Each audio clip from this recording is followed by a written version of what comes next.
It's been a long time since I posted.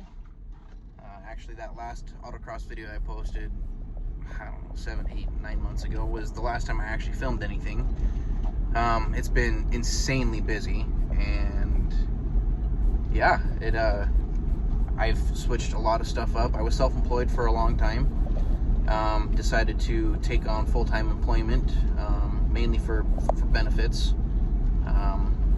And my kids are little, so it's really hard to do the self-employed thing and work a full-time job and do all that kind of stuff right now. So I kind of dialed it back and get a lot more time with my kids, and I'll get a lot more time to do some racing this year. That last video I posted of the autocross at the mall was the second to last race for the DSM. It blew up. Not too bad. It blew a head gasket at about 25 pounds of boost. Good times. I didn't know the head gasket was blown because I started doing a whole bunch of checks and stuff and replaced a whole bunch of stuff. And the reason why I didn't go after the head gasket is because my leak down tester was messed up. So shout out to Spencer Lilia with Matco here for getting me hooked up with the new one. Same models I had before, but it just was not, something was weird with it. Anyway, I ran out of time and warm temperature because it's been cold, and I don't like working on stuff outside when it's cold because I'm a wimp. Well, I took the car up to Matt Byrne with Byrne Performance out of Blackfoot, Idaho, and Matt is the dude. He's such a good guy. I've known him for a while. I've worked with Matt before, and he's doing his own thing full-time up there, and dude, huge shout out to him. That dude is busy, and it's for a good reason. So I'll put a link to his Facebook page in the description on this, so when you need something done, hit up Matt, and he does everything but pretty much European cars because no one likes working on those. But whether it's Honda stuff, Subaru, Mitsubishi, DSM, whatever, you name it, Matt is the go-to guy for it, and he can do everything from just basic maintenance to full-on crazy builds. So, little backstory with the car. I did, the typical ICM stuff, replaced spark plugs and all that jazz, pulled the valve cover off, made sure nothing underneath the valve cover was broken with, valve springs or anything like that. And I just went down this crazy rabbit hole because this tester said everything was good. And yeah, I took it up to Matt, and he tore it all down, and he's had it for a few months, but that's just been, getting parts, and I've changed my mind about 800 times with what I wanted to do. And anyway, we ended up just kind of fixing the head a little bit. We had Chris Mahonen at Cam's here in Pocatello resurface the head, and he found out that it actually was a reman head and had been welded in a few spots, and a couple of the valve guides just were kind of needs a few valve guides. There was a little bit of play, a little too much clearance between the guide and the valve stem, but at the time it was pretty hard to find any 7-bolt stuff that was in good condition. And in hindsight, I should have just got a different head and went that route with putting a different head on it. That was a good head. This head is still good. It'll still be runnable, but I'm not entirely sure what the game plan is going to be for the car yet. We might get 1 more season or 2 more seasons out of it, as long as it doesn't have any catastrophic failures. So kind of the plan was to put the head back on and put some cams in it because it was already torn apart, and I'm shooting for that 400 wheel horsepower mark, which is pretty easy to do with these cars. I don't have a whole lot of money in this car, and I'm trying to keep it that way because everyone knows how expensive racing can get, and I'm not real competitive with autocross, but I would like to just keep racing the car and get some seat time in it before I do anything crazy. If it has a catastrophic failure, I'm not sure what I'm going to do at that point, whether I'll keep the car or we'll just get rid of it at that point. We'll see how I feel with the car when I get it back from Matt. Matt should have it done anytime soon. It's getting real close. We're just waiting on some special stuff to degree the cams and stuff. And so kind of just a quick rundown on the car. So it's just a pretty much stock 4G63.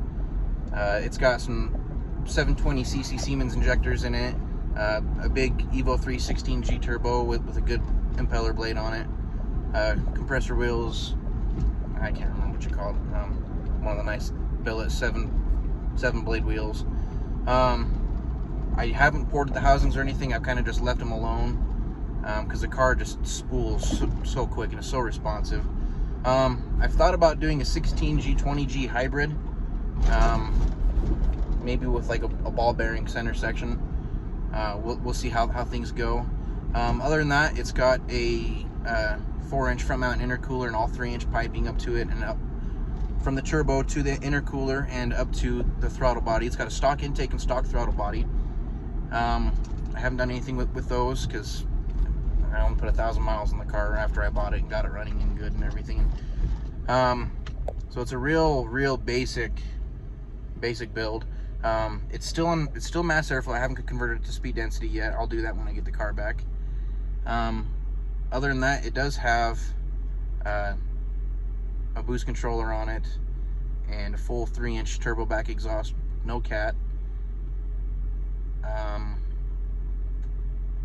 Ignition system stock. It's nothing real. It's really nothing special. It's all kind of like the day 2 kind of stuff from 25 years ago, 30 years ago with these cars. Well, almost 30. So yeah, I'm only shooting for 400 wheel horsepower, which it'll get there. And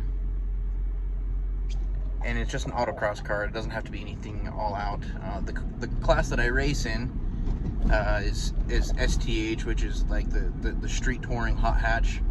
So I compete against Focus STs,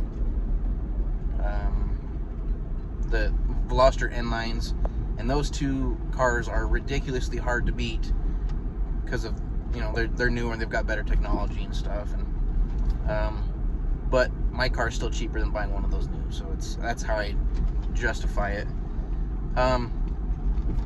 So yeah, it's been kind of a rough, not really rough, it's just been super busy. I did take the car drag racing once just to kind of see what it would do. We just have a little 1/8 mile strip about an hour north of us. It didn't quite do exactly what I was hoping to, but that was also the same time it was starting to have all of its problems. So once the car gets done with Matt, Dylan Murdoch with ATP Tuning is going to tune the car for me, because it's going to come back and get speed density installed and do a water methanol kit.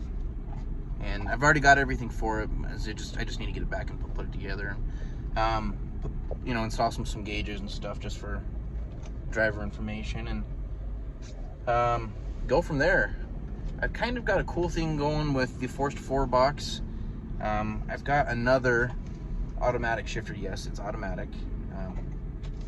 Shut up. Everyone knows that the 5-speeds suck.